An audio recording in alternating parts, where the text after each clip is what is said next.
À première vue, elle semble indestructible. L'église Saint-Nicolas, 13 mètres de haut, domine le village de Catillon-Fumechon depuis près de 8 siècles. Pourtant, quand on s'en approche...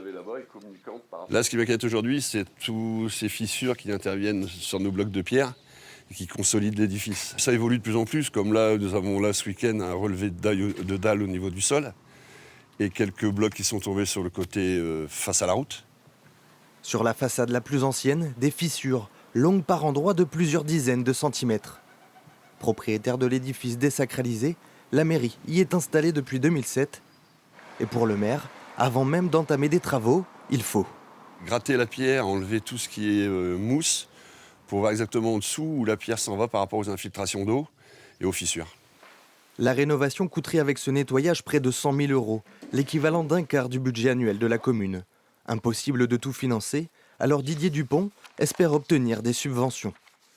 Plus de 31 000 € de la part de l'État, car le bâtiment est inscrit au titre des monuments historiques.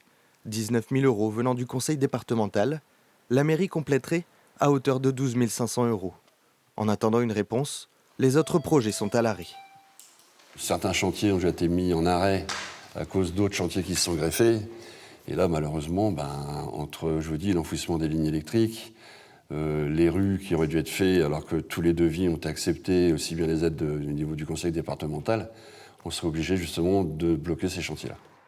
Dans le village, personne ne veut voir disparaître un morceau du patrimoine local. Je trouve ça dommage, surtout quand le maire s'est battu pour garder le patrimoine en mutualisant la mairie et l'église. L'église avait accepté de désacraliser pour pouvoir garder le bâtiment. Et c'est le patrimoine de nos enfants quand même. Même s'il faut stopper certains travaux dans la commune pour pouvoir la rénover, c'est le principal, quoi.